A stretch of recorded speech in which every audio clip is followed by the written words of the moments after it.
Hola, hola.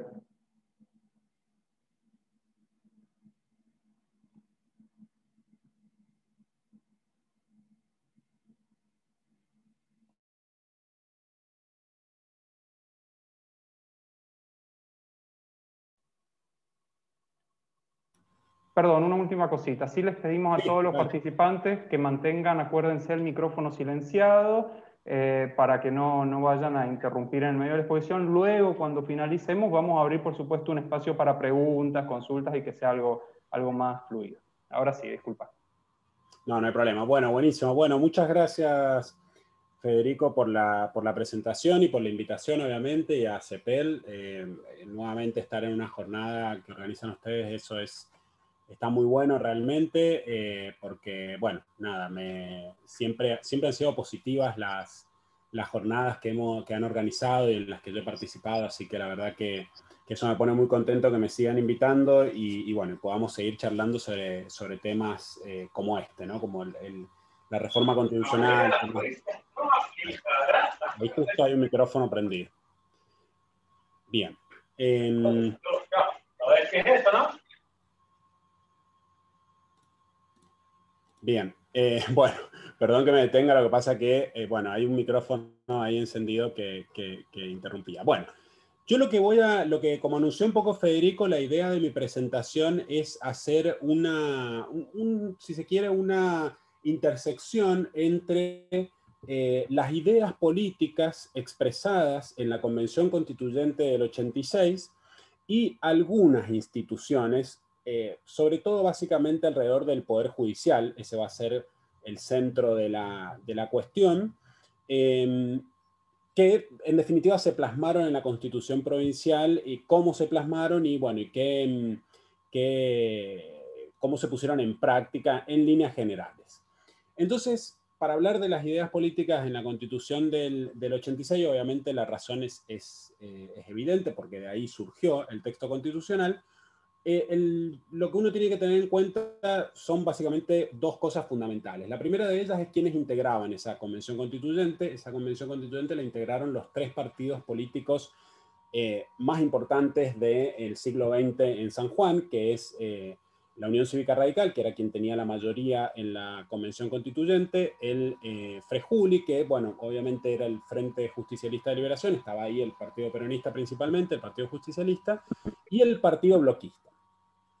Esas eran las tres fuerzas políticas en la Convención Constituyente, los tres grandes partidos, por supuesto. Y por otra parte, lo segundo que uno tiene que tener en cuenta para ver el origen de esta Constitución es que la Constitución, la Convención Constituyente, perdón, estaba integrada en su mayoría abrumadora por miembros de la Unión Cívica Radical, que no era el partido de gobierno. O sea, quien gobernaba en ese momento era el Partido Bloquista y quien dominaba la Convención Constituyente era la Unión Cívica Radical. Y esto es fundamental para comprender muchas de las instituciones, porque no es lo mismo que el proyecto constitucional provenga de un partido de oposición y que por otra parte no fue gobierno ni seguramente aspiraba a serlo, pero no estuvo cerca de ser gobierno en la elección posterior. No es lo mismo que la desarrolle, la lleve adelante a una constitución, un partido de oposición que un partido que es gobierno en ese momento. Y eso se ve claro en las discusiones en la Convención Constituyente de ese momento.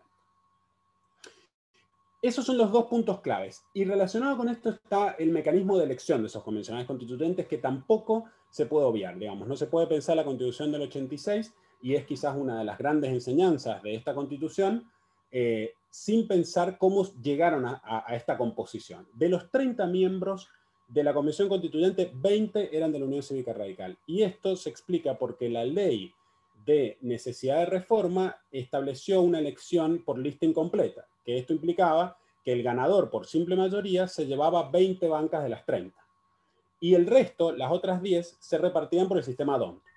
Claro, como me lo dijo en una entrevista que se publicó en un libro por los 30 años de la Constitución, uno de los convencionales del bloquismo, él lo admitió expresamente, digamos, una cosa que por otra parte se veía, que la ley de necesidad de reforma se redactó de esta manera porque obviamente ellos pensaban que iban a ganar, digamos, que iban a ganar las elecciones y por tanto iban a tener las 20 bancas. Y no sucedió. De hecho, el Partido Bloquista salió tercero. Con lo cual se quedó con 4 bancas nada más. Pero es muy importante, me parece central a mí tener en cuenta esto, y si uno se fija en los números, ¿no? El radicalismo obtuvo 44% de los votos, pero obtuvo el 66% de la legislatura. Mientras que el Frejuli obtuvo el 27% de los votos y se llevó el 6 bancas, digamos, que es alrededor del 17%, una cuestión así. Y finalmente el bloquismo 4 bancas. Esto es sumamente importante. Había una hegemonía muy grande de la Unión Cívica Radical. ¿Cuáles eran las ideas políticas de la Unión Cívica Radical que se plasmaron en definitiva en el proyecto y que las manifestó sobre todo el convencional, el miembro informante, que era Miguel Seguín? Bueno, van a estar relacionadas sin dudas con el momento que vivía el radicalismo en ese momento, que era el del gobierno de Raúl Alfonsín, y ideas asociadas con la socialdemocracia, que ellos mismos pregonaban y que lo hacían expreso, digamos. Ese era el concepto que utilizaban. Y estaban asociadas a una de las personas más importantes del constitucionalismo de la época, que es Carlos Nino. Carlos Nino era el presidente del Consejo para la Consolidación de la Democracia. Sus ideas dentro del derecho constitucional y la filosofía del derecho eran conocidas por los convencionales, se reunieron con ellos, se reunió con los convencionales con él, y bueno, había una pregnancia muy fuerte de ese imaginario. Y de vuelta a lo mismo, el radicalismo era oposición, entonces generalmente, obviamente hay un pedido mayor de ideas relacionadas con la participación democrática, que es el centro, como muchos seguramente saben, de la filosofía constitucional de Carlos Nino. La participación, la deliberación democrática y terminar con la idea de Nino del hiperpresidencialismo. Por si no se escuchó, porque justo se prendió el micrófono, digamos, el punto central de Nino, que es uno de los puntos centrales, que es morigerar el poder del hiperpresidencialismo a nivel federal, eso se tradujo en la propuesta del radicalismo en su constitución de aminorar el poder del gobernador, en este caso, ¿no? En este sentido, el peronismo, con la voz sobre todo de Pablo Ramela, la bancada peronista tenía 2 personas muy, muy importantes, que era Pablo Ramela y Eduardo Leonardelli, eran las voces más escuchadas y porque tenían una preparación y una trayectoria muy fuerte, en especial el caso de Ramela, y tenían una idea distinta, digamos. Era una idea que está expresada de manera explícita por Pablo Ramela de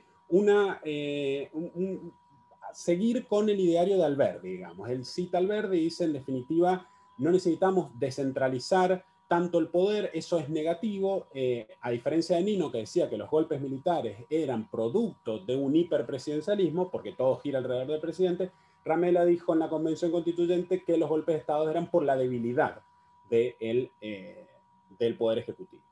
Entonces tenían una imagen mucho más cercana a la idea de Alberdi, de un Poder Ejecutivo fuerte, otorgado esas potestades obviamente por ley, pero que negaban, digamos, de manera expresa, lo hace Ramela, la idea de participación popular como un ideal, digamos, de democracia deliberativa como un ideal. Y en el caso del bloquismo, básicamente resumiendo mucho, la cuestión era, no es posible, o sea, exprimieron en la voz de Ubaldino Costa, sobre todo, una posición de, bueno, esto es un ideario, pero no es posible llevarlo adelante, digamos, es más una enunciación, es más una ideología, pero no es posible concretarlo. ¿Cómo se relacionó estas ideas que yo he resumido, obviamente, y de las cuales se podría hablar más, pero he tratado de dar ese resumen básico, cómo se expresó en algunas cuestiones? Voy a mencionar nada más sobre el Poder Ejecutivo y voy a pasar ya al Poder Judicial, que me parece un punto en el que puedo menos trabajado, me parece. Yo creo que, resumiendo, digamos, el Poder Ejecutivo, al parecer, la conclusión del bloquismo parece ser acertada, en el sentido de, bueno, hay en la Constitución Provincial enunciaciones acerca de la democracia participativa desde el artículo 1, que recorre la Constitución, y quien la ha recorrido, la Constitución de San Juan, en relación a los derechos, al capítulo dedicado a las garantías y derechos sociales, es muy claro que hay garantías de todo tipo relacionadas con la participación política, pero que en definitiva se van a poner en práctica o no según contextos políticos y voluntades particulares, digamos. Entonces, hay un límite en la posibilidad de la Constitución de desarrollar una democracia participativa. Pero también es cierto que hay errores, digamos, hay errores, a ver, hay cosas discutibles en la propia Constitución, digamos. La idea de centralizar el poder del Poder Ejecutivo contrasta con facultades legislativas que tiene el Poder Ejecutivo en San Juan, que son demasiado fuertes, o son muy, muy presentes, digamos. Otro punto que del Poder Ejecutivo, que lo menciono nada más, es en relación con la reelección, y acá parecía ser una contradictorio con lo que ha ocurrido con posterioridad. La Unión Cívica Radical estableció una reelección, o sea, la posibilidad de 2 periodos, y Eduardo Lonardelli postulaba que no debía haber reelecciones, que el mandato debía ser de 4 años y nada más, y el proyecto del peronismo iba por este lado, ¿no?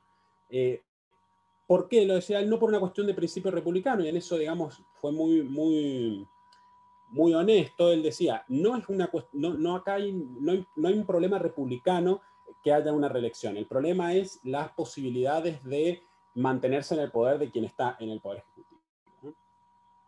Bien. Bueno, eso lo menciono, digamos, y lo dejo ahí al Poder Ejecutivo, y ya voy a pasar al tema del Poder Judicial, que me parece el más interesante. Si puedo decir algo del Poder Legislativo, lo digo, pero solo si hay tiempo. Porque el Poder Judicial fue, obviamente, objeto de discusión muy fuerte en distintos aspectos, desde la elección de los miembros del Poder Judicial, y porque me parece que es quizás el punto menos trabajado y también de lo más discutido con posterioridad hasta nuestros días, ¿no? Lo que se quería terminar era con la elección de los jueces por el gobernador y por un periodo de prueba que establecía la Constitución del 27, que por supuesto era bastante discrecional. Entonces se estableció como primera medida el Consejo de la Magistratura. Y el Consejo de la Magistratura se lo organizó, y las ideas que expresó en la bancada mayoritaria del radicalismo, para poder propender una elección técnica de los funcionarios judiciales. O sea, se buscaba eso, ¿no? En ese momento Lonardelli estuvo en contra desde la bancada del Frejuli, porque consideró un punto que es muy importante tenerlo en cuenta. Él decía, bueno, vamos a tener una elección técnica de jueces, pero no vamos a tener una elección política en el sentido no partidario, sino de ideas políticas que necesitamos en los jueces, porque obviamente los jueces toman decisiones que tienen relaciones con la política. Si uno actualiza el discurso de Lonardelli, uno diría, por ejemplo, en el examen o en las preguntas que se realizan en el Consejo de la Magistratura para el acceso para la selección de los magistrados, se hacen preguntas relativas a... Se hacen preguntas relativas a la desigualdad, la pobreza, las cuestiones de género. Esto lo habló en una charla también organizada por CEPEL, la anterior, en la que yo participé, Mauro Benente, y me parece muy interesante trasladarlo acá, porque yo creo que lo que estaba diciendo Lonardelli va en este camino. Bien, uno puede decir otras cosas del Consejo de la Magistratura. En definitiva, puede decir que no ha cumplido acabadamente tampoco el rol de examen técnico de quienes acceden a los puestos judiciales. Pero en cualquier caso, de origen ya tenía esta posibilidad de discutir.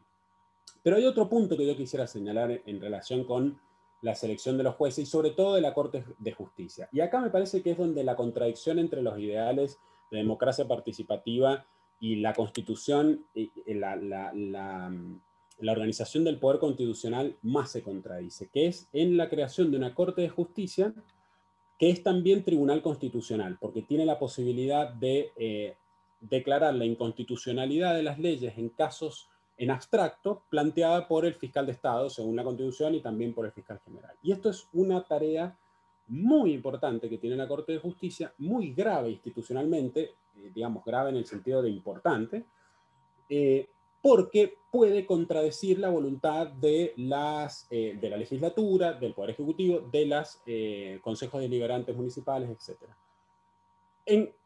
En abstracto, hay un montonazo de problemas para analizar sobre el texto de la Constitución al respecto. Lo hemos tratado en otro lado, pero en cualquier caso, yo lo que quisiera señalar es que el proyecto radical, que en definitiva se aprobó, estableció una Corte de Justicia que tiene funciones de Tribunal Constitucional, pero cuya selección de miembros y cuyos miembros tienen las mismas prerrogativas que las del Poder Judicial del modelo norteamericano y argentino, digamos, que nos rige en la actualidad. Para aclararlo un poco más, son jueces elegidos por el Consejo de la Magistratura, no por medios de elecciones como son los tribunales constitucionales en otros países, tanto europeos como sudamericanos, en donde hay una intervención política fuerte y pública, y a su vez tienen una duración vitalicia en San Juan, a diferencia también de los tribunales constitucionales europeos y sudamericanos que tienen un periodo de tiempo particular, digamos, 9 años, lo que fuere, pero son acotados en el tiempo. Uno entiende, y puede estar de acuerdo perfectamente, en que los miembros del Poder Judicial que va a decidir causas judiciales duren en sus funciones hasta, digamos, que no sean cargos periódicos, no digamos vitalicios, porque eso ya ni siquiera en la Constitución Federal existe, y fue una buena oportunidad para que no existan cargos vitalicios en San Juan en ese momento, aunque sean por un periodo de tiempo hasta, por ejemplo, como la Constitución Nacional, 75 años. Pero eso uno lo puede aceptar a eso en el Poder Judicial, pero en un tribunal constitucional ya no es tan aceptable, digamos. Porque justamente su función es netamente política. No es política en un sentido derivado, no, es política en sentido pleno, digamos. La declaración de inconstitucionalidad en abstracto, que para colmo la Corte de Justicia la ha considerado que luego de la declaración de inconstitucionalidad en abstracto la norma se deroga, cosa que la letra de la Constitución no dice. Bueno, eso es una función política muy grave, muy importante, que no debería ser llevada a cabo por personas que son elegidas de la misma forma que se elige un juez de primera instancia y que tiene a su cargo causas judiciales. Yo creo que ese punto, y ya ahí voy cerrando, es el lugar en donde más se manifiesta la contradicción entre ideales de democracia participativa y organización de poder. En definitiva, para concluir, tenemos una constitución cuyo origen es principalmente del proyecto de la Unión Cívica Radical, que respondía a ideales socialdemócratas de Carlos Nino y de apertura democrática. En su texto hay algunos puntos que se contradicen bastante, uno de ellos es esto.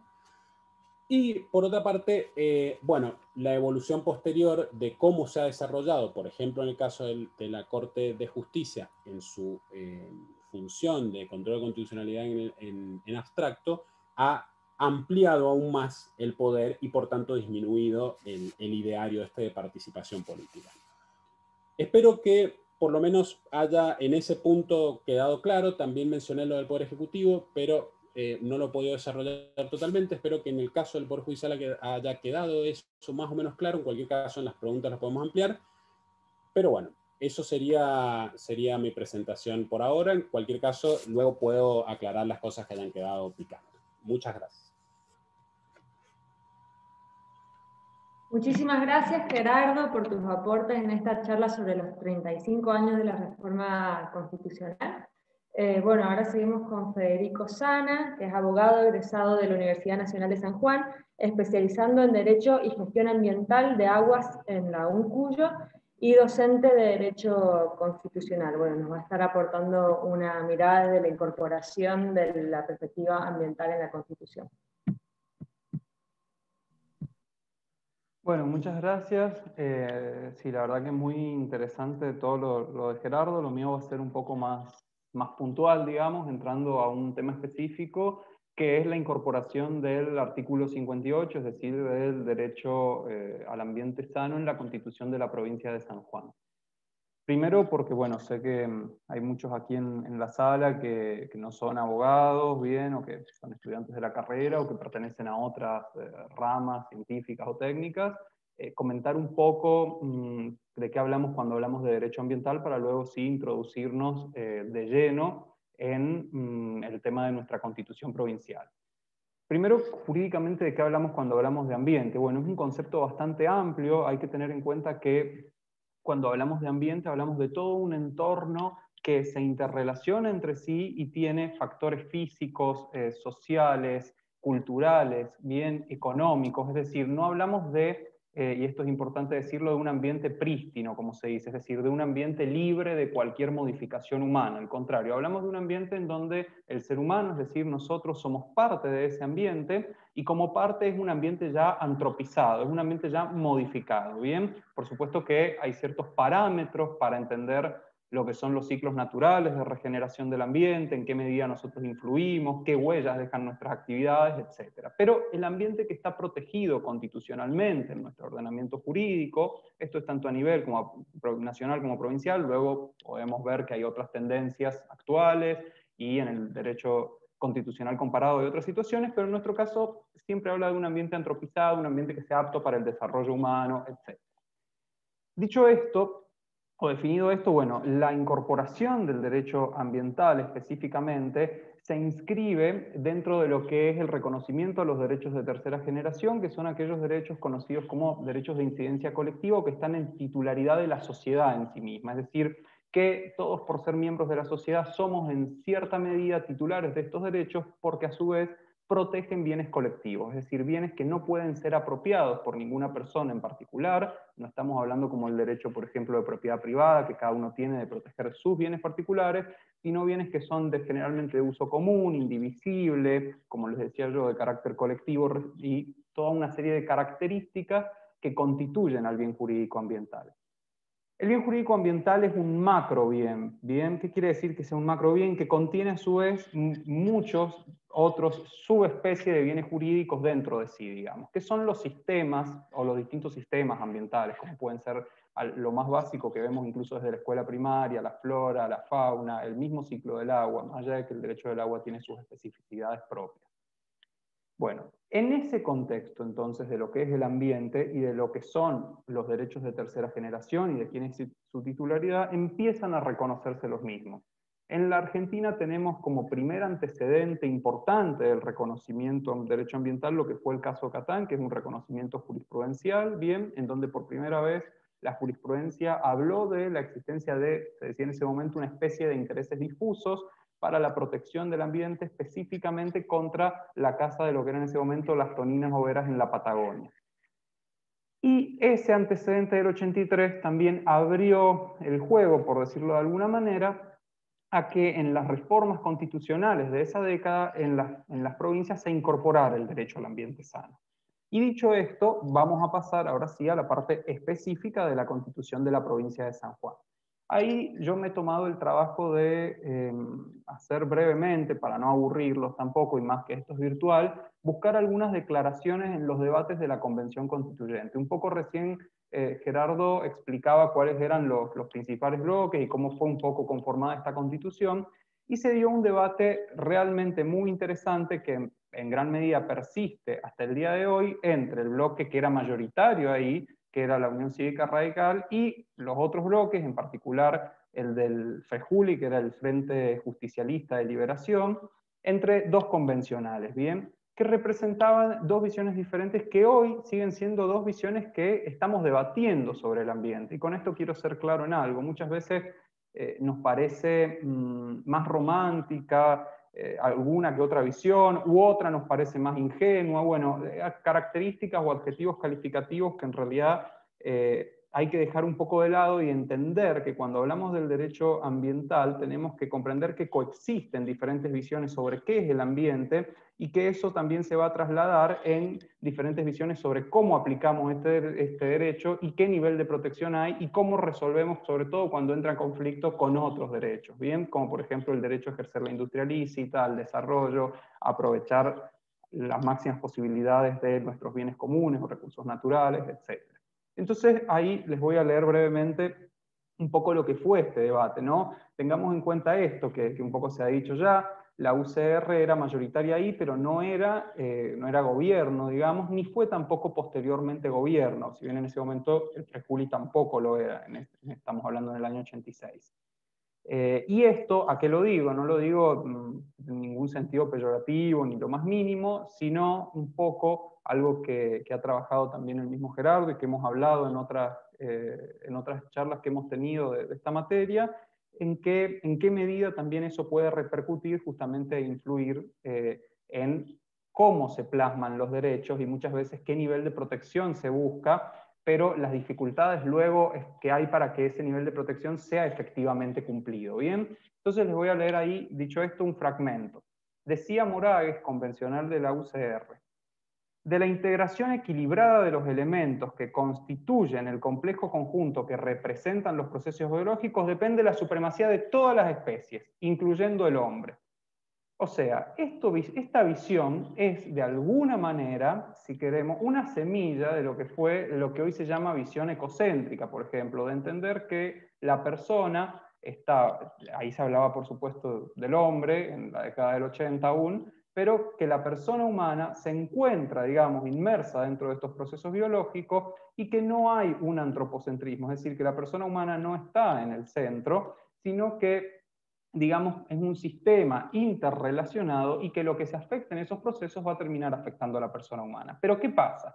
Cuando nosotros muchas veces llevamos ese discurso al terreno de conciliarlo, bien de armonizarlo con los otros derechos constitucionales, empiezan los debates, bueno, ¿cómo lo hacemos? ¿Qué pasa, digamos? ¿Qué significa esto? No podemos entonces hacer utilización de ciertas especies animales, no podemos, por ejemplo, hacer la utilización de ciertos bienes comunes. ¿Cómo nos desarrollamos? Y pongámoslo en el contexto de un país que en el orden mundial no se encuentra entre los países privilegiados justamente, sino todo lo contrario, nos encontramos postergados en el orden mundial.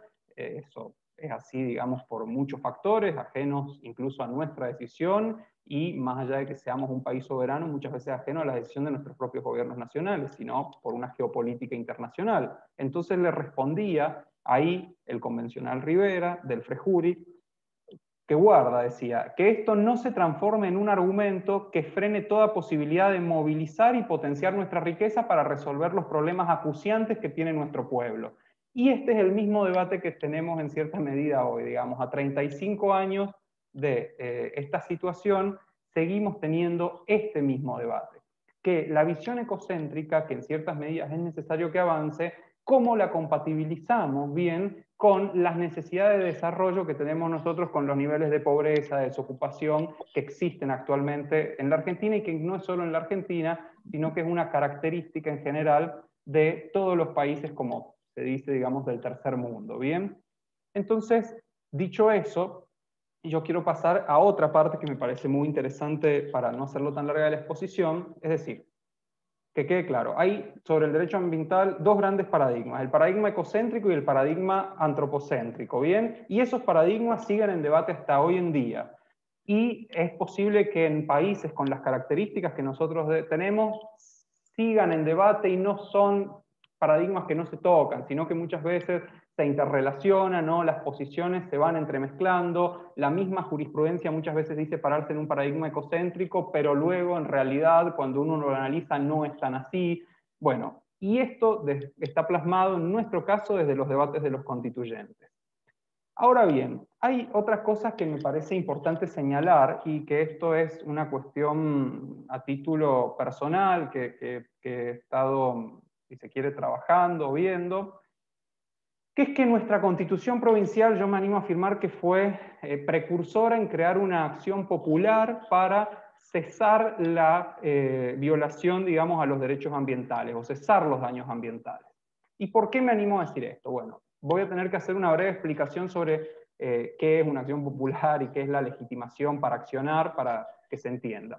Normalmente nosotros para accionar, incluso en estos derechos, es decir, en los derechos de tercera generación que reconocen en titularidad a la sociedad en su conjunto, tenemos que tener un interés acreditable para accionar el derecho. Que la diferencia es que se dice que cuando hablamos de los derechos de tercera generación, no estamos hablando de un interés directo, sino que estamos hablando de un interés indirecto muchas veces, y que no es un interés personal, sino que es un interés comunitario. Pero para que se entienda, en términos prácticos, si en el día de mañana hay un problema ambiental en la provincia de Mendoza, bueno, yo no podría ir aquí con domicilio en la provincia de San Juan, salvo que eso genere algo interjurisdiccional, pero supongamos que no, ir a plantear una acción por el ambiente de la provincia de Mendoza, ¿bien? Por más que la plantee en los tribunales de Mendoza, yo no tendría legitimación para hacerlo, es decir, no tendría ese interés para presentar la acción y para mover o sea, generar el movimiento judicial, ¿bien? No tengo el derecho subjetivo en ese caso en mi titularidad, porque no puedo acreditar siquiera un interés indirecto ahí. Ahora bien, entonces lo mismo pasaría, por ejemplo, si hay un problema ambiental, por decir, en Valle Fértil, por dar un ejemplo, y ese problema ambiental que hay en Valle Fértil no me afecta de ninguna manera a mí, ni nos afecta a los habitantes del Gran San Juan, bueno, yo no podría ir a plantearla.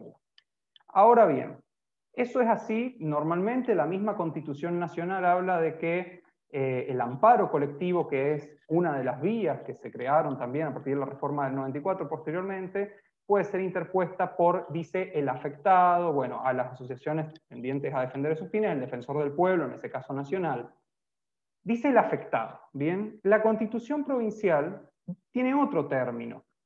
Y esto les voy a leer y para que se entienda. La Constitución provincial habla de que toda persona puede pedir por acción de amparo la cesación de las causas de la violación de estos derechos, haciendo referencia al artículo 58, ¿bien? Que establece la incorporación del derecho a un ambiente humano de vida salubre, ecológicamente equilibrado, etc.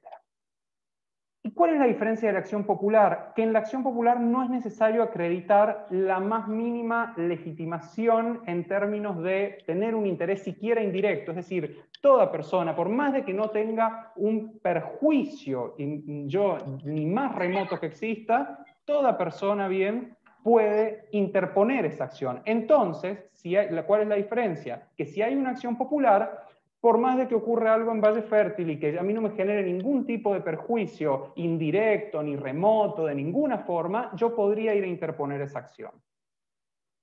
¿Y por qué llegamos a la conclusión, o llego a la conclusión, digamos, de que fue precursora nuestra Constitución en eso? Bueno, porque cuando nosotros vemos el artículo 30 de la Ley General del Ambiente, ley que es posterior, que es del año 2002, que viene un poco a reglamentar, digamos, lo que se estableció en el artículo 41 de la Constitución Nacional, dice lo siguiente la Ley General del Ambiente. Fíjense, toda persona podrá solicitar mediante acción de amparo la cesación de actividades generadoras de daño ambiental colectivo. O sea, que toda persona puede solicitar la cesación de actividades que generen daño ambiental. Y la Constitución Provincial dice, toda persona puede pedir por acción de amparo la cesación de la causa de violación de estos derechos. Es decir, que hay una similitud muy grande en el texto, y esto en general se ha negado diciendo que el término de toda persona debe ser equiparable al de afectado. Pero no es lo mismo, porque el artículo 30 de la Ley General del Ambiente es claro. El afectado, que es quien tiene un perjuicio, aunque sea indirecto, en este caso pongamos el habitante de Valle Fértil, bueno, el afectado puede pedir además la recomposición ambiental, que es volver las cuestiones a su estado anterior, de lo que estaba previo al daño ambiental. Pero toda persona, es decir, el habitante del Gran San Juan, puede pedir la cesación del daño ambiental. Esto ya ahora lo dice la Ley General del Ambiente a partir del 2002, pero en realidad si vemos es lo mismo que estaba diciendo la Constitución Provincial desde el año 86. Si bien la doctrina provincial en gran medida ha sostenido que no se trataba de una acción popular, insisto, es una acción popular pero reducida en el objeto. No es una acción popular para pedir una recomposición ambiental, sino que es una acción popular para pedir una cesación de la conducta que provoca el daño ambiental. Igual que la acción popular que tiene la Ley General del Ambiente. La Ley General del Ambiente, quien pide recomponer, es decir, que se hagan todas las medidas para que el ambiente vuelva a su estado anterior, sí, tiene que acreditar haber sufrido un perjuicio, por más que sea un perjuicio indirecto. Pero quien va y se presenta y dice, no, yo quiero que ahora frene esto, que frene este daño ambiental, no es necesario que acredite ese perjuicio y es lo que se llama la acción popular, que lo puede hacer toda persona. Entonces, a mí eso me parece lo más relevante del texto del artículo 58, que en realidad fue precursor de ello, y si bien la doctrina no lo ha reconocido de esta manera, yo creo que a esta altura, y si bien es un tema de debate sobre interpretación constitucional, de si debemos recurrir necesariamente y estrictamente a lo que dijo la doctrina en su momento, o si podemos hacer una interpretación progresiva y demás, lo mismo si a lo que dijeron o no los constituyentes, creo que ha sentado un importante antecedente y que hoy estamos en condiciones de afirmar que podría plantearse la acción popular no solo por el artículo 30 de la Ley General del Ambiente, sino también en razón del artículo 58. Claro, al tener la Ley General del Ambiente, que está clarísimo y reconocido en toda la doctrina, es mucho más sencillo recurrir directamente a ella. Pero bueno, no deja de ser importante el que exista esto en nuestra Constitución. Y para cerrar la exposición, les comento algunas cuestiones que parecen más anecdóticas, pero no lo son después de todo esto, que son algunas cuestiones que incorpora el artículo 58 y que, por ejemplo, son más amplias que en el artículo 41 de nuestra Constitución Nacional.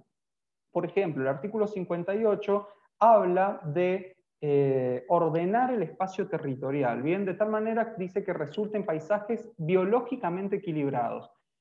Fíjense, acá incluye un instrumento concreto que es ordenar el territorio, los famosos ordenamientos territoriales, ya con rango constitucional, es decir, ordenar el territorio ya es, digamos, un mandato constitucional, ¿bien? No un mandato legal, un mandato constitucional, concreto. Y luego habla de paisajes biológicamente equilibrados y de, bueno, por proteger obviamente determinados paisajes, etc. Esta incorporación del paisaje como tal no se incorporó en el artículo 41 del 94, pero sí tiene un antecedente en nuestras constituciones nacionales, que es en 1949. La Constitución de 1949 había incorporado al paisaje como patrimonio cultural de la nación. Fíjense que en eso nuestra Constitución del 86 también es más amplia y se acerca incluso a este paradigma planteado por la Constitución del 49 que la reforma constitucional nacional del 94. Por supuesto, la del 49 no había reconocido al derecho al ambiente sano como tal, los derechos de tercera generación. Era el momento de reconocimiento de los derechos, como se dice, de segunda generación, los derechos sociales propiamente dichos, no de estos derechos colectivos. Pero sí está este antecedente del paisaje.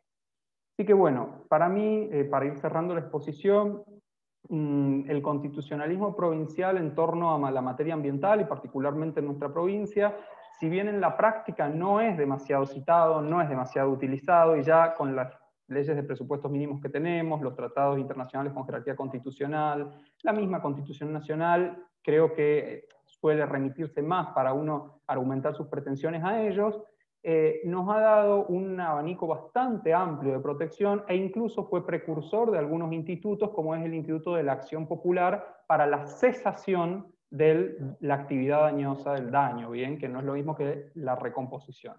Así que bueno, espero que se haya entendido, han parecido por ahí algunas cositas un poco muy técnicas quizás, pero después cualquier cosa podemos charlar, así que ya con eso finalizo mi exposición. Buenísimo, Fede, muchísimas gracias. Después al final va a haber un espacio para poder conversar y hacer preguntas sobre todo esto. Ahora seguimos con el doctor Pablo García Nieto, defensor del pueblo de San Juan, presidente del bloque y diputado provincial durante 2 mandatos, concejal de Rawson también durante 2 mandatos, abogado, procurador y docente, perteneciente al Partido Justicialista y becario FURB en el año 2000.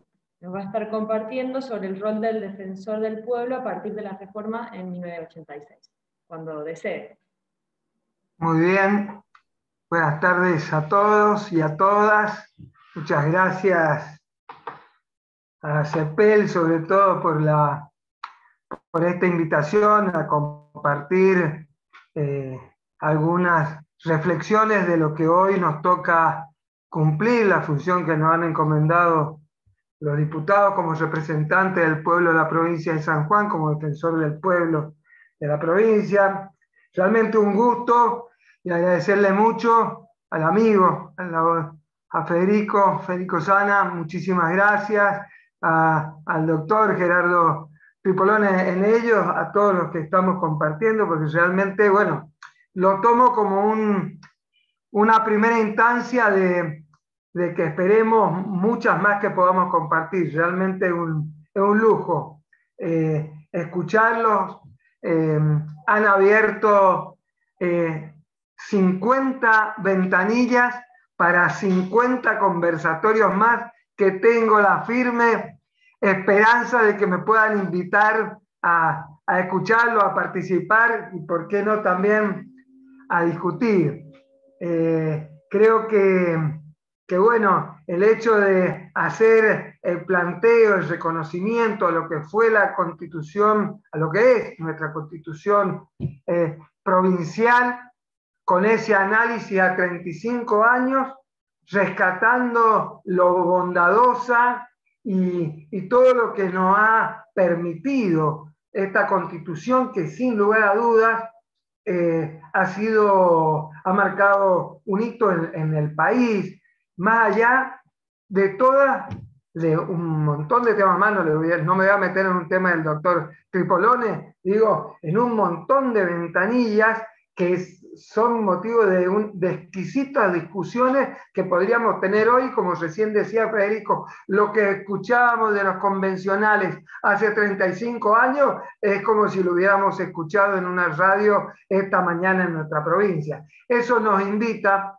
creo yo, que a seguir analizando con un espíritu crítico, objetivo, remarcando lo bondadoso y también todas las críticas que hemos planteado, se han discutido en cuanto a lo profuso, en cuanto a veces lo difuso, o en cuanto a veces lo tan reglamentarista de nuestra Constitución, pero siempre viendo lo positivo y discutiendo y viendo el análisis de cada uno de los temas. En ese tema, principalmente, como en honor a los que me han precedido, tengo que obviar decir que la Defensoría del Pueblo es pionera en Latinoamérica, cosa que es verdad, pero realmente es pionera en Latinoamérica gracias a que los convencionales, a que los legisladores, al sancionar, nuestra Constitución provincial, establecen el Instituto del Defensor del Pueblo y luego,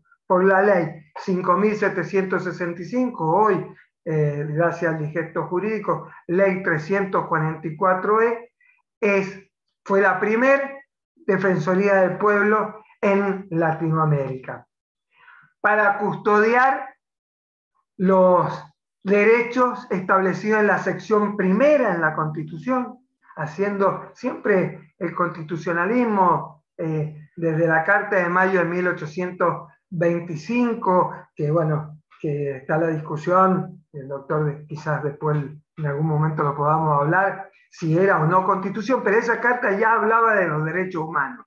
Y eso es un tema que yo también lo tengo que traer como correlación, como nuestros legisladores hicieron también punta de lanza a la hora de establecer cómo se protegían estos derechos de la primera sección, aquellos derechos difusos, esos que son indeterminados e indeterminables.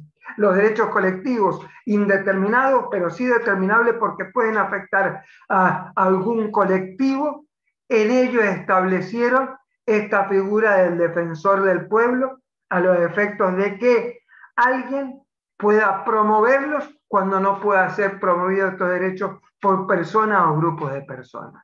Y luego de esa ley, también, que no voy a ingresar en la discusión en honor al tiempo, se sancionó la ley 6.006, que también hoy es la 379E, que es la que establece, y es motivo, creo, de un estudio y algo muy rico en cuanto a lo que estableció Federico, el hecho de la protección jurisdiccional de esos derechos, que es cuando, ¿no es cierto?, el defensor puede acudir a la justicia para custodiar estos derechos en los cuales lo traducimos, digo, en el día a día, en la defensoría, es tener un oído bien grande para cuando aquel que se siente perjudicado, tiene la inquietud que está siendo vulnerado en su derecho, pueda acudir al defensor del pueblo y éste le pueda dar luz y accionar en caso de que sea necesario ante esa situación.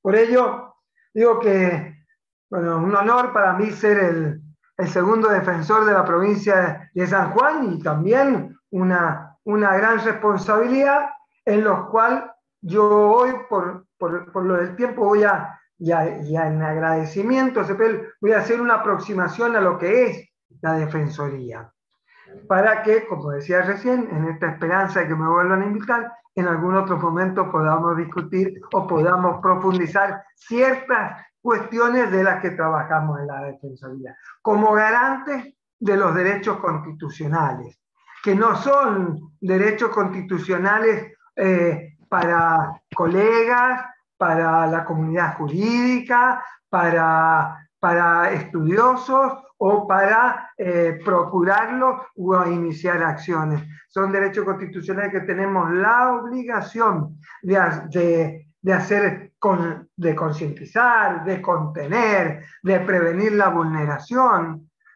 Estamos todavía inmersos en una situación increíble e inimaginable. Y en esta inimaginación del COVID-19, como sociedad, tuvimos el primer víctima de COVID y le vulneramos todos los derechos de esa persona que se había contraído el virus.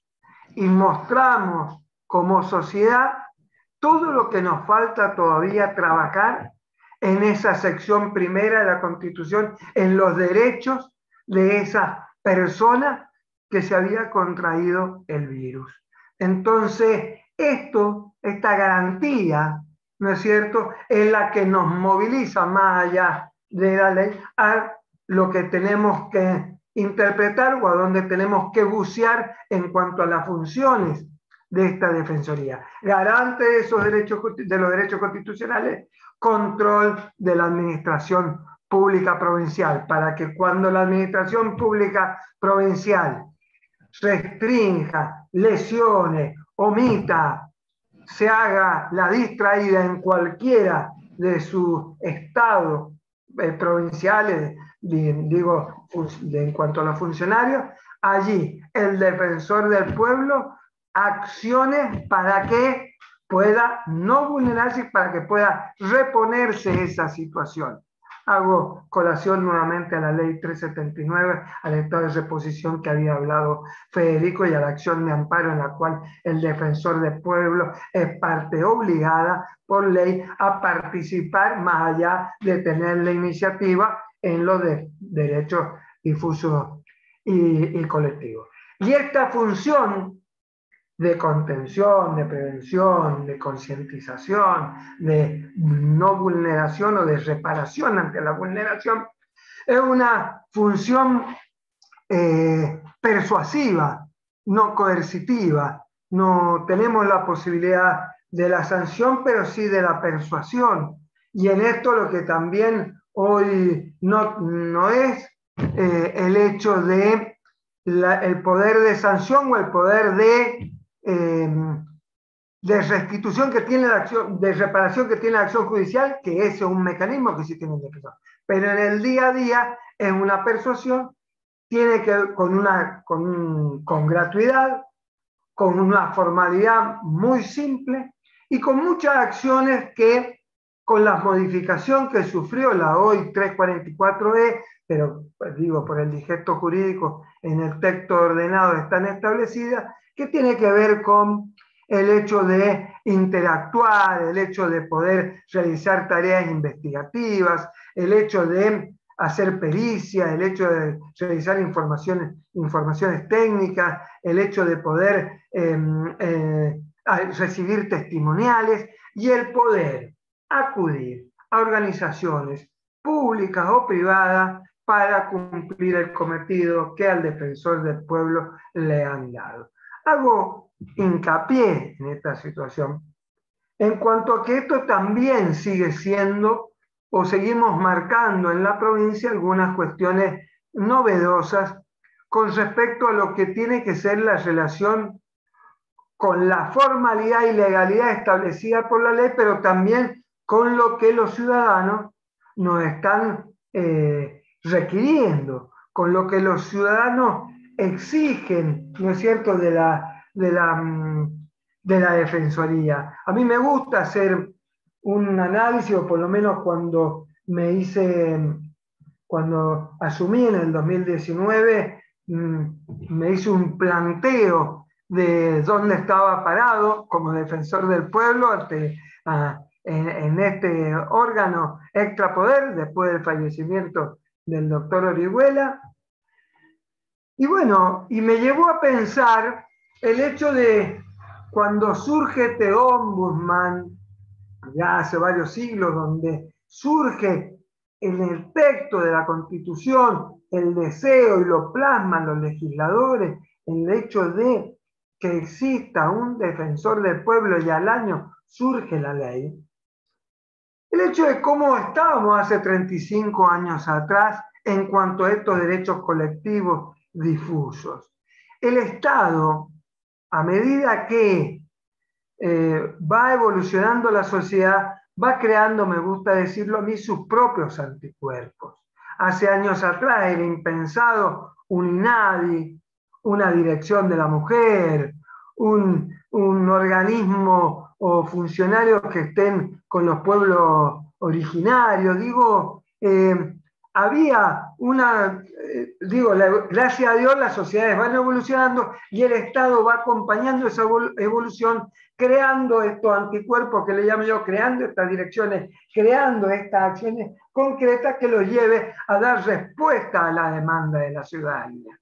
Es allí donde el defensor del pueblo, que es ese oído grande para todos aquellos que se sienten vulnerados, también tiene que ir evolucionando a los efectos de estar acorde a las necesidades que hoy los sanjuaninos y las sanjuaninas, en mi caso, requieren, me exigen necesidades que son plausibles para relacionarse con el defensor del pueblo. Por ello, luego de estas modificaciones que se realizaron, se plantea la primera modificación, luego de estas dos legislaciones, después del año 87 hasta el 2018, recién sufre la primera modificación por fallecimiento del doctor Orihuela, como decía recién, el primer defensor del pueblo, porque había una laguna en cuanto a cómo era la suplencia con respecto a la vacancia total, no estaba establecido. Entonces se tuvo que tomar una ley, la 1885, en la cual eran medios de urgencia, si se me permite el término y si me perdonan por haber estado en la Cámara en ese momento, pero bueno, teníamos que tener el defensor del pueblo y así se sancionó la ley. Y la segunda gran modificación, y que creo que también tiene muchas cuestiones que hacen a la historia y muchas cosas que tienen que ver con lo que hay que plantear, como decía recién, para la Defensoría del Pueblo, es en el año 2019, donde se dicta la ley 2017, hoy actualmente la 344E, compilado por el Digesto Jurídico, donde se hace una reforma prácticamente integral de lo que es la Defensoría del Pueblo. El primer punto a destacar, que fue discusión y que el doctor Tripolone, que ya tiene conocimiento acabado de eso a través del libro, de lo que fueron dos grandes maestros, como Leonardelli, como Yamela, se estableció durante mucho tiempo la discusión de el carácter de vitalicio, entre comillas, si se me permite, del defensor del pueblo. El hecho de que estableciesen en esta ley decisoria de creación de la Defensoría del Pueblo, una ley decisoria de creación de la Defensoría del Pueblo, que duraba mientras dure su buena conducta, fue motivo de innumerables discusiones en on y en off, en innumerables puestas en escena y puestas en discusión y puestos en debate,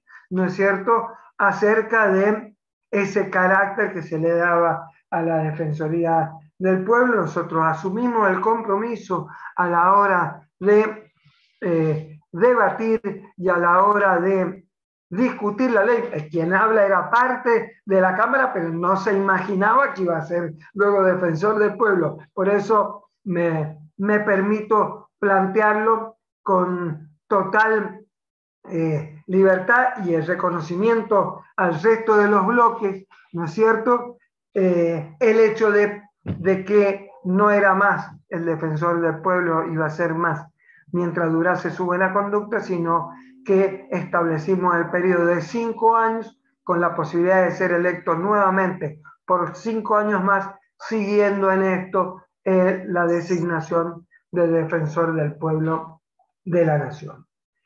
En cuanto, no quiero aburrir mucho quiero dar un acercamiento a la estructura, una estructura, después del defensor titular tenemos 2 defensores adjuntos, que a partir de la modificación de la ley, todos duramos, mientras duramos nuestra buena conducta, pero con ese plazo, en el caso del defensor adjunto, hasta que dure el mandato del defensor titular, con requisitos que podríamos decir básicos, ¿no es cierto?, para el defensor titular, con alguna modificación de 10 años abogado, 5 años de residencia inmediata ante el cargo, para los adjuntos 5 años, ¿no es cierto? De allí la estructura orgánica está establecida por un contador auditor y un secretario letrado, y en nuestra función, a través del reglamento interno, que es nuestra guía o lo que nos permite el instrumento para ordenar o para organizar la Defensoría, tenemos actualmente un coordinador de área administrativa y un coordinador de planificación estratégica.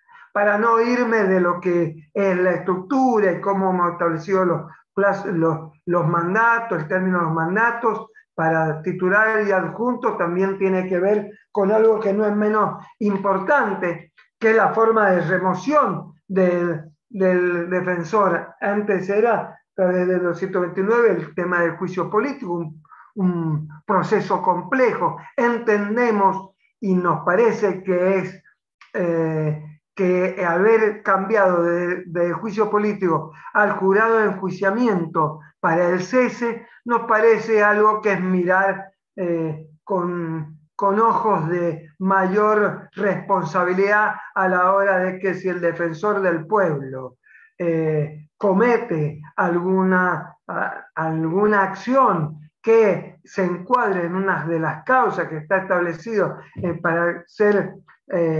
para pasar por el juicio, para el jurado de enjuiciamiento, nos parece que es un instituto mucho más ágil que el del juicio político y más acorde a los tiempos que la ciudadanía está esperando de nosotros. Eso también sería motivo de discusión, juicio político, jurado de enjuiciamiento, pero me permití decir lo que reinó a la hora de modificar esta forma del cese, del juicio político al jurado de enjuiciamiento. Y luego, el hecho de la sucesión.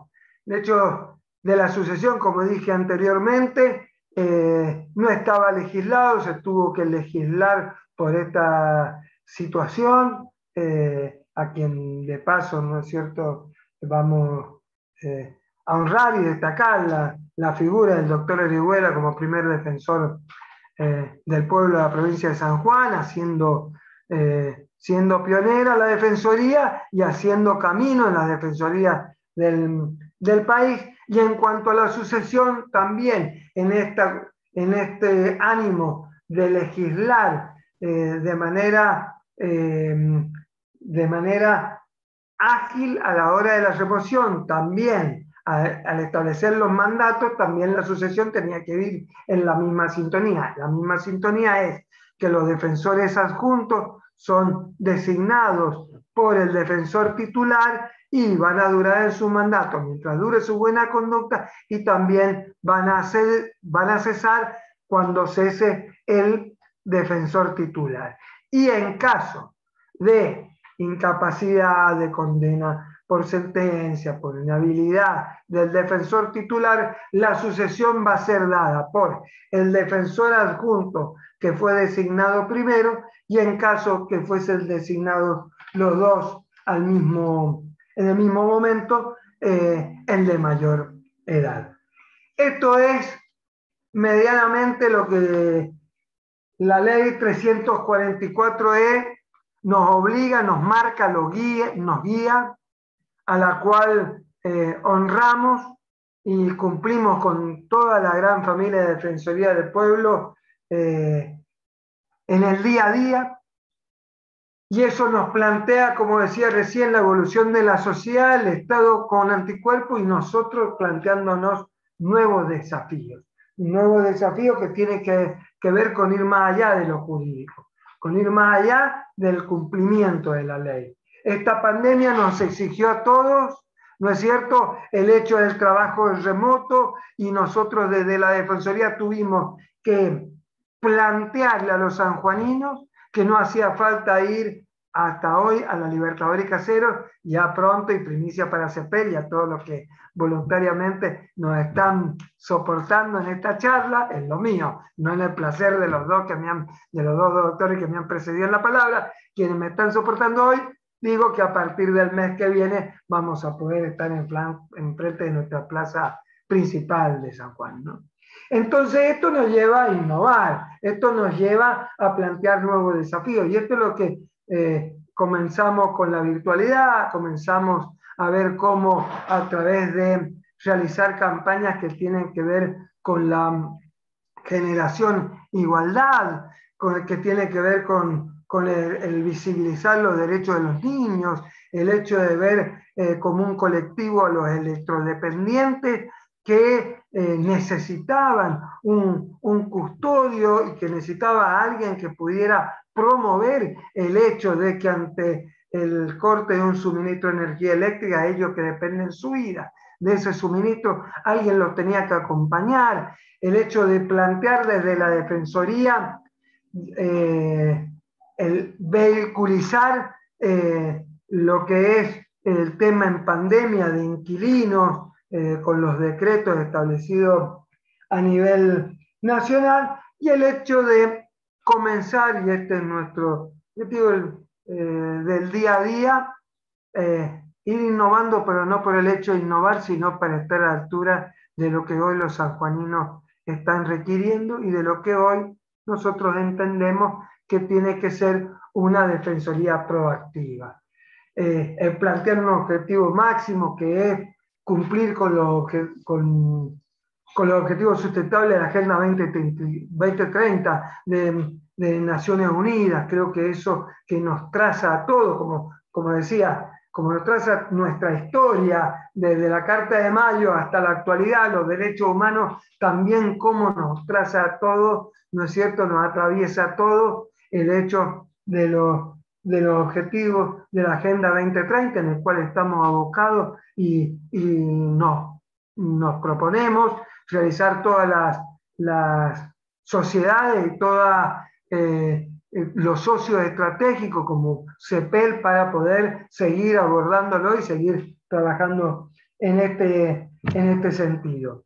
Por ello, bueno, para mí ha sido un placer este primer conversatorio, el poder hablar de lo que hacemos en el día a día, de lo que son nuestros sueños, lo que es nuestra responsabilidad, de lo que es nuestro nuevo rol fiscalizador.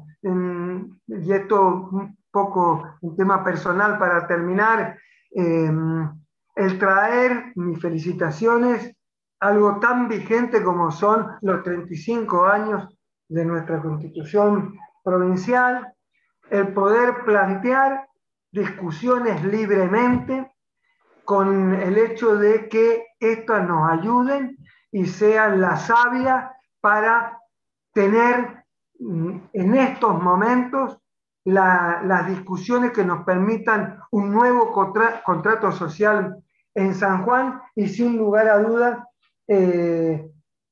este nuevo contrato social lo vamos a construir trabajando todo desde el lugar que nos toca para alcanzar ese crecimiento y ese desarrollo que necesitamos como provincia de San Juan, pero esto sin lugar a dudas no lo vamos a poder hacer si no lo hacemos con inclusión social, teniendo como precondición primera y manifiesta la protección de los derechos humanos.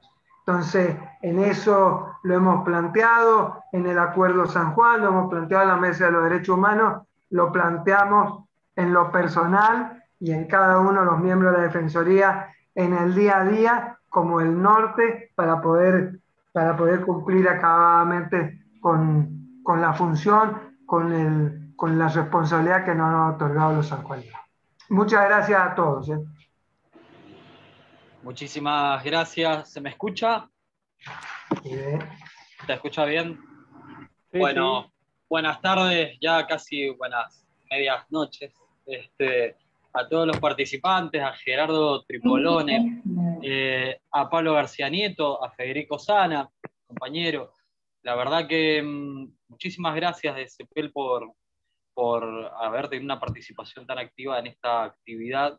Quiero decirle a Pablo y asegurarle desde ya que lo vamos a seguir invitando, que vamos a seguir haciendo cosas juntos porque es lo que nos interesa, el trabajo sostenido en el tiempo. A Gerardo agradecerle como siempre, porque lo molestamos todo el tiempo para participar en nuestras actividades. Lo que pasa es que es muy interesante escucharlo, es muy claro, y bueno, son de esos cráneos muy interesantes que hay en nuestra academia. Así que también te vamos a seguir molestando, Gerardo. Y fue genial también agradecerte a vos como compañero, de compañero a compañero también, porque te pusiste al hombro esta actividad, inclusive en momentos adversos, personales y demás. Así que de verdad, muchas gracias. También al resto de los compañeros de CEPEL y por supuesto todos los oyentes, a todos quienes se han conectado y se han tomado un ratito para informarse sobre estas cuestiones que tanto nos interesan. La verdad que habiendo cerrado las 3 exposiciones, ahora seguiría un tiempo para preguntas. Así que, bueno, aquellos que quieran hacer algún tipo de pregunta a los disertantes sobre el tema disertado o sobre algo directamente relacionado, bienvenido sea.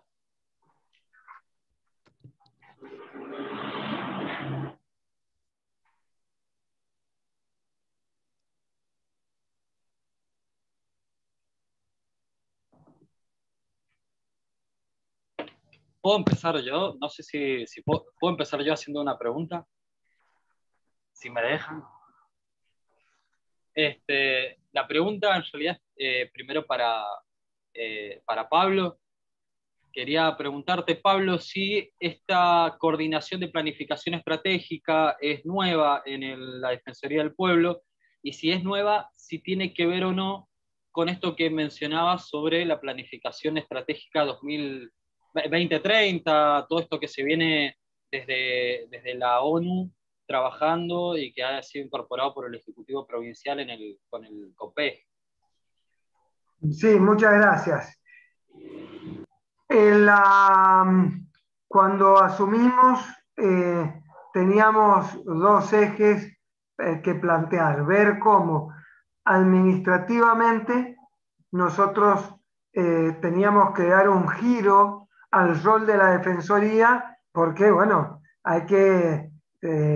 veíamos que con toda su virtud la Defensoría hoy teníamos limitaciones en cuanto a la informática, que la estamos tratando de solucionar, todavía no lo hemos solucionado todo, pero digo, desde un lugar inaccesible, desde patrones de funcionamiento que hoy hemos avanzado tanto la sociedad que tiene que ir un paso adelante la Defensoría a lo que se está planteando, porque uno es garante de esos derechos, y en el garante de ese derecho es que una persona pueda llegar a un lugar que quiere ser escuchada y que sea accesible, que pueda comunicarse de distintas maneras y no tan solo por el papel o personalmente, que tenga, más allá de los profesionales que tenemos, y que tenga cierto resguardo, privacidad a la hora de hacer el planteo.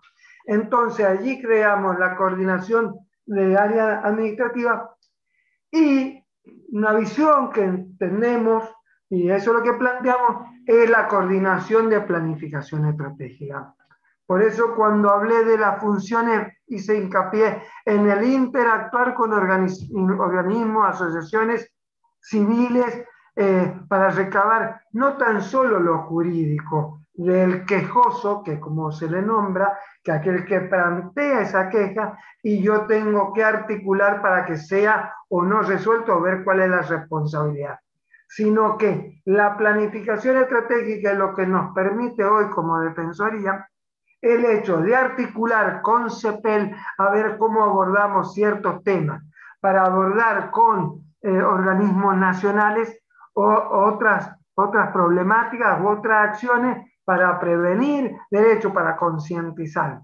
Y cuando hablamos de los objetivos de la Agenda 2030 es porque, como decía, estamos atravesados por los derechos humanos si queremos construir una sociedad mejor. No hay forma de interpretar, no hay gobierno que sin incluir la temática en la discusión, en la acción, en la contención, en la prevención de los derechos humanos, no hay desarrollo, no hay crecimiento en la sociedad. En eso es un tema que lo tomamos como bandera, la generación de igualdad, ir más allá de una temática que la estamos trabajando con el Observatorio de la Mujer y de la Defensoría del Pueblo, que estamos articulando con los poderes de Estado y con otras acciones en cuanto a la violencia de género. Pero si no seguimos interpretando en cuanto a esta generación de igualdad para redescubrirla, descubrirla, aunque cueste las palabras que estoy diciendo, pero hacer hincapié en la constante, en lo sistemático, en el día a día, desde distintas voces, el hecho de esta generación de igualdad, podemos cometer el pecado de caer únicamente en la capacitación, que hay que seguir haciéndola y profundizando, en la violencia de género, y vamos a perder el objetivo de lo que es la generación de igualdad. Digo, pero que sirva como ejemplo a lo que vos me has planteado, cuál es una de las temáticas en las cuales nos relacionamos desde la coordinación, esta vinculación y este logro de objetivos. No sé si quedó claro. Perfecto, perfecto, clarísimo, clarísimo. Gracias, Pablo. ¿Alguien de los presentes quiere realizar alguna otra pregunta?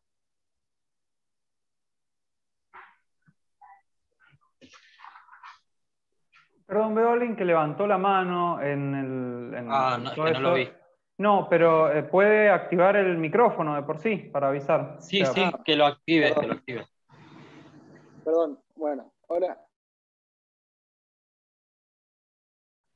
Soy Juan Manuel Milán, soy estudiante de Ciencias Políticas. En realidad tengo una pregunta para tanto Fede como para Gerardo. En realidad son dos preguntas, perdón, estoy agarrando el celular.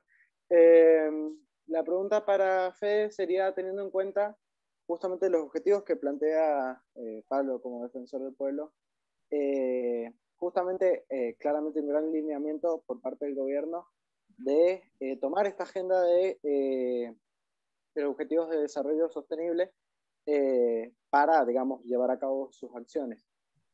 Sin embargo, justamente la temática que habéis tocado, que es derecho ambiental, es parte, digamos, justamente de esos objetivos.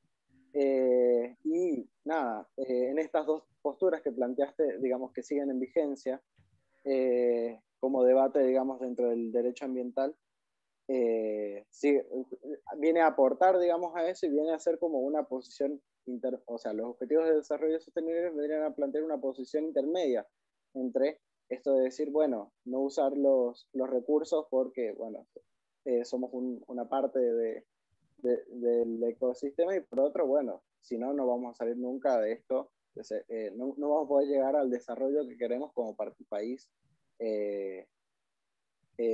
periférico, digamos.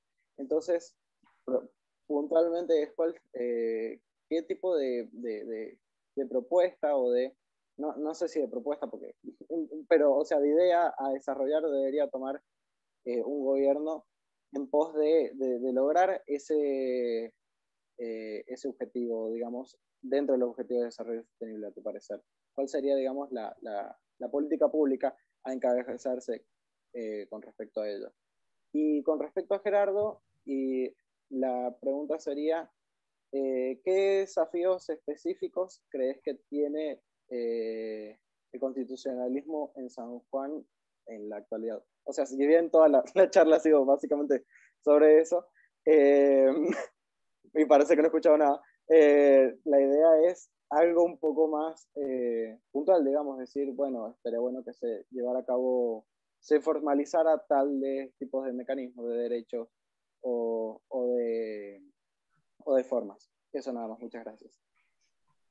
Bueno, la verdad que es una pregunta bastante amplia y compleja, pero voy a tratar de responderte. Mira, en el ámbito del derecho ambiental se dice que hay 3 clasificaciones de las normas que se pueden dictar: normas de sistemas, normas de actividades y normas de instrumentos. Las normas de sistemas son aquellas que regulan todo un microbién ambiental dentro del macrobién, que era como yo, por ejemplo, decía, bueno, todo lo que tiene que ver con presupuestos mínimos, por ejemplo, para el cuidado de la flora, de la fauna, del suelo, del agua. En ese sentido, y hablando primeramente del índole nacional y luego provincial, a nivel Congreso Nacional nosotros tenemos leyes de presupuesto mínimo dictadas, pero hay una falta, si se quiere, de sistematización justamente. Es decir, muchas veces son leyes dispersas o que regulan una cuestión específica como parte de un sistema, como la famosa ley de glaciares, pero no hay una ley que regule integralmente presupuestos mínimos para el tema aguas, o, por ejemplo, el tema de la ley para la prevención y el manejo del fuego, que también hubo una modificación el año pasado con todos los incendios que hubo, pero no tenemos específicamente una ley de sistema de presupuestos mínimos de la flora en la Argentina. Bueno, entonces, una primera medida, pero esto es índole ya del Congreso Nacional, o iniciativa que puede ser, por supuesto, del Ejecutivo Nacional que envíe el proyecto, sería regular las leyes de presupuestos mínimos por sistemas, ¿bien? De esta forma sería también un poco más ordenado, por empezar. Y luego, otra cosa que me parece muy importante son los instrumentos. Nosotros tenemos bastante dispersos los instrumentos de la política ambiental. Es decir, en la Ley General del Ambiente se mencionan algunos, como puede ser el ordenamiento territorial, bueno, la evaluación de impacto ambiental, demás, pero no los tenemos demasiado desarrollados. Entonces también creo que haría falta una ley que regule concretamente, esto estamos hablando también competencia del Congreso Nacional, estos instrumentos. Ahora bien, ¿qué queda para las provincias? Bueno, las provincias pueden hacer siempre una cuestión de complementariedad a esta normativa. Ahora, si no hay una regulación nacional, no vendría a ser una cuestión muchas veces de complementariedad, sino una cuestión propia que no está vedada, es decir, que las provincias pueden llevar adelante. Entonces, aquí creo que sería, por ejemplo, importante trabajar más en los instrumentos de política ambiental.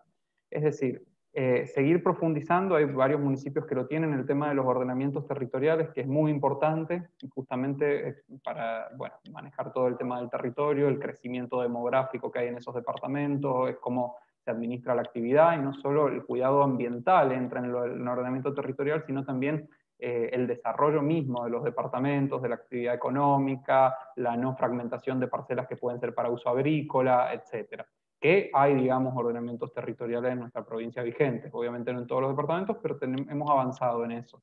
Y después, un tema muy importante que no está muy regulado a nivel nacional, si bien aparece en alguna que otra normativa, pero que sería interesante y que se podría implementar, son las evaluaciones ambientales estratégicas y tener en cuenta el efecto acumulativo de las diferentes obras. Nosotros normalmente lo que hacemos acá y en todo el país prácticamente, y bueno, casi todos lados en realidad, porque es complicado hacerlo, por supuesto, esto hay que decirlo, son evaluaciones de impacto ambiental para cada una de las obras.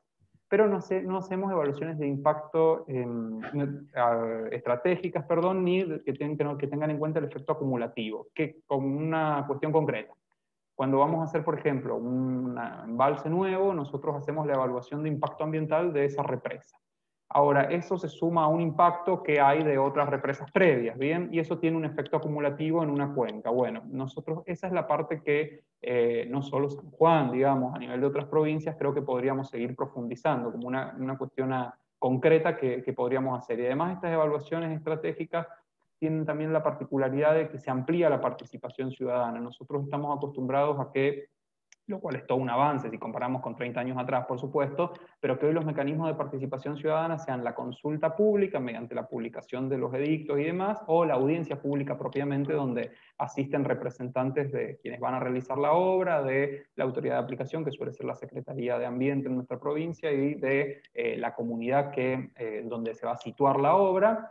Y esa es como, a eso está, digamos, circunscripta la participación ciudadana. En general, en las evaluaciones estratégica se hace un proceso de seguimiento y también de alternativas que plantea la misma comunidad, porque hay que entender que el impacto, digamos, ambiental de las obras no necesariamente tampoco siempre es negativo. Muchas veces hay cuestiones positivas de recomposición ambiental o cuestiones que quizás tienen un impacto estrictamente ambiental negativo, pero que, bueno, son necesarios a los fines de otro desarrollo. Pero en las evaluaciones estratégicas lo que se busca es que participe la comunidad en forma más continua. ¿Bien? Entonces yo creo que eso es otra cuestión concreta, digamos, un instrumento concreto de política ambiental que sería interesante empezar a implementar. No te digo que en todas las obras, porque sería imposible, incluso presupuestariamente, hacer esos seguimientos, llevar adelante esos estudios de efecto acumulativo son muy costosos y siempre, bueno, está el tema de la relación entre temas presupuestarios y derechos, o la base material de los derechos, que es todo un debate que da para otro conversatorio,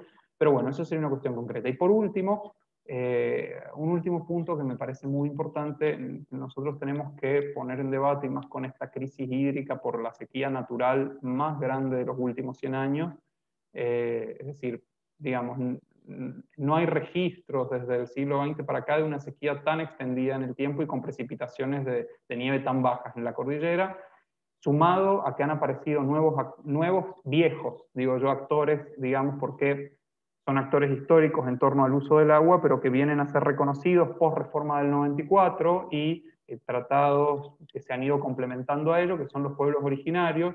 Yo creo que también deberíamos empezar a trabajar en los debates sobre una reforma del Código de Aguas para incorporar, digamos, perspectivas ambientales y también perspectivas de derechos de otros sujetos. Nosotros tenemos un Código de Aguas que fue pensado en su momento para desarrollar agrícolamente a la provincia, y así se desarrolló efectivamente el Valle del Tulum.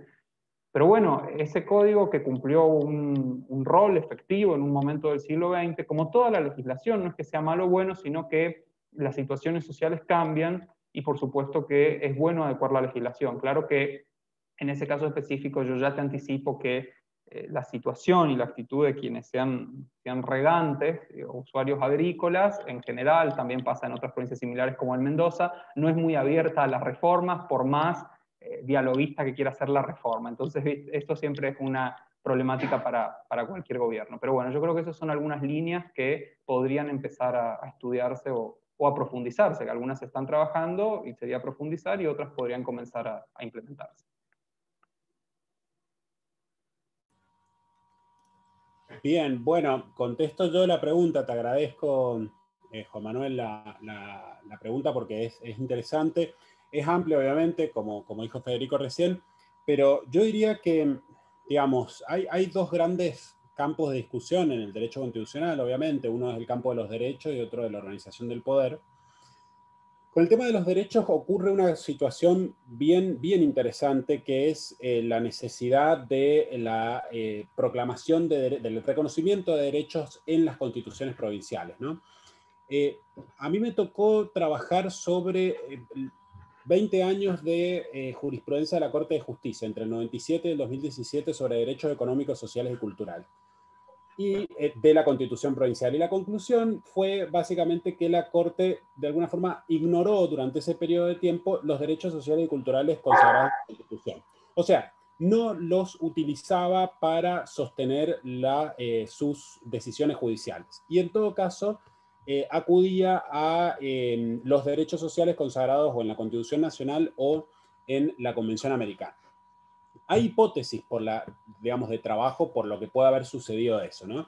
Que van desde las orientaciones político-ideológicas de quienes fueron miembros de la Corte de Justicia, obviamente, por un lado se puede trabajar por ese lado, pero también se puede trabajar por otras de tipo más jurídico-constitucional.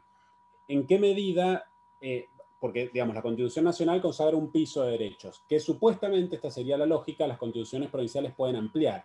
El problema es que ningún derecho consagrado en la Constitución provincial puede ir en contra de un derecho consagrado en la Constitución Nacional, por una cuestión de jerarquía normativa. Esto lo conocemos todos.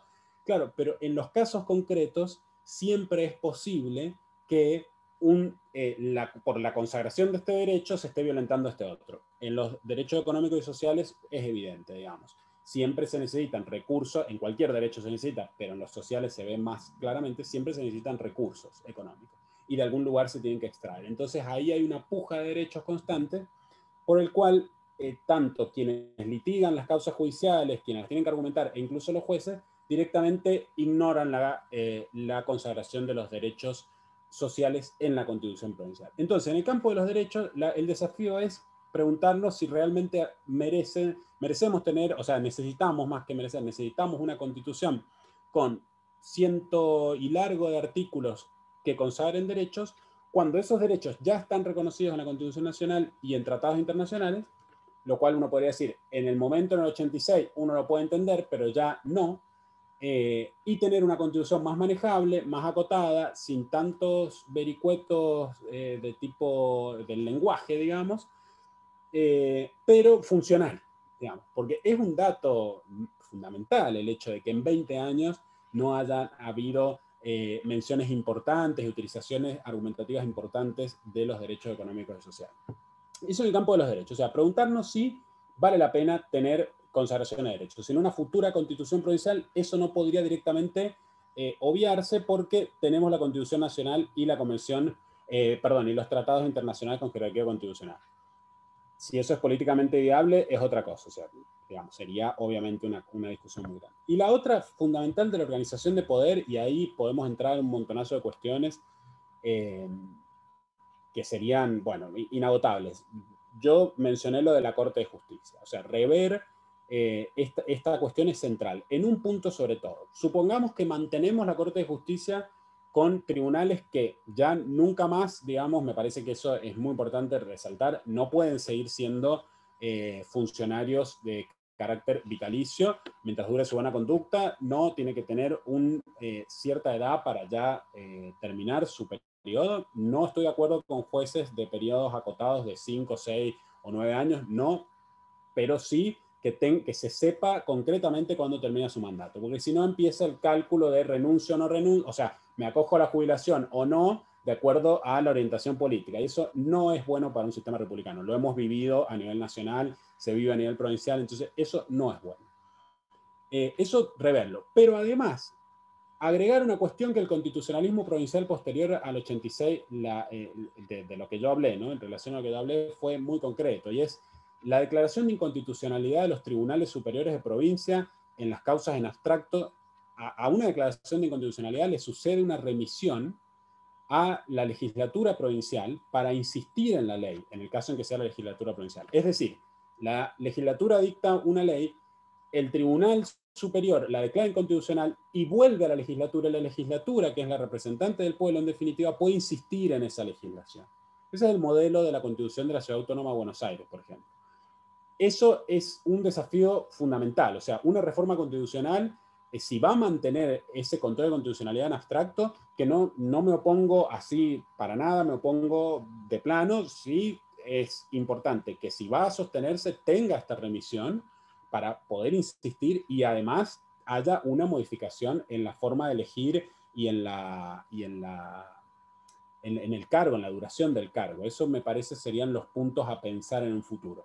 Y bueno, y también incluido en esto, lo menciono nada más, la composición del Consejo de la Magistratura, digamos.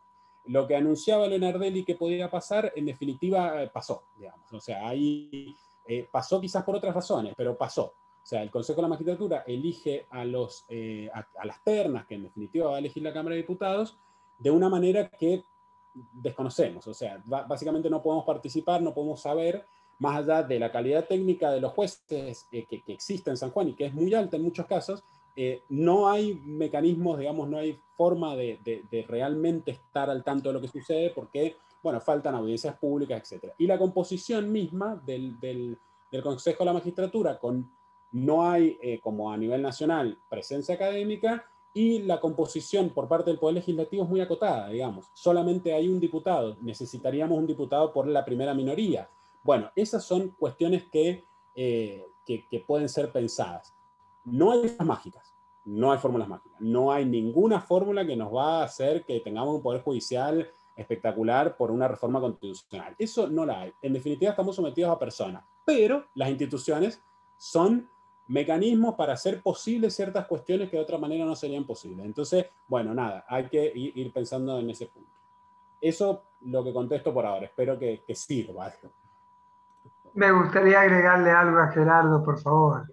Sí, que sí. esto, por eso hay que hacer otra acción, varios conversatorios más, Cepel, por favor. Digo, no para, digo, estas son cuestiones más allá que difiero con Gerardo en algunas cuestiones con respecto a la forma en cuanto al Consejo de la Magistratura y una cuestión así, pero creo que son muy ricas el debatirlo sobre todo con una mirada de que en la provincia de San Juan el jury de enjuiciamiento como un proceso en el cual, por eso digo, porque también me cabe en las generales de la ley en cuanto en cuanto a por qué puedo cesar como defensor también funcione, y esto creo que es muy bueno también para ponerlo en la discusión, más allá de que respeto la posición desde donde plantea Gerardo el hecho de discutir o de debatir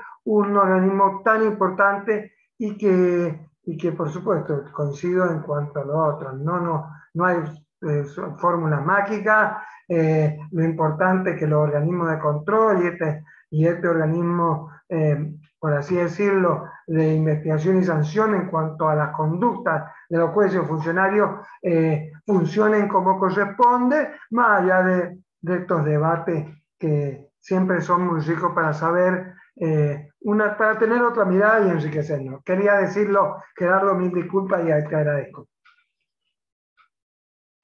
Nada que disculpar, al contrario. Gracias, Paco.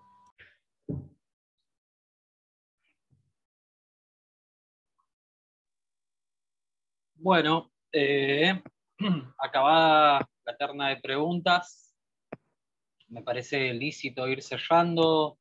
No queremos quitarle tanto tiempo ni a los disertantes ni al resto de los oyentes.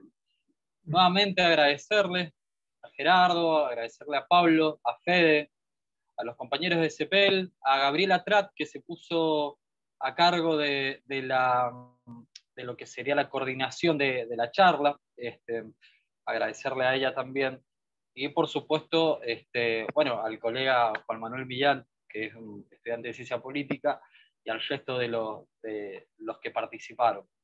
Muchas gracias, los esperamos seguramente en otra actividad. Nos vamos a volver a encontrar, seguramente con temas tan interesantes como este. Y bueno, desde ya a disposición, el Centro de Estudios Políticos también a disposición de lo que necesiten. Estamos para dar una mano, por supuesto. Muchísimas gracias.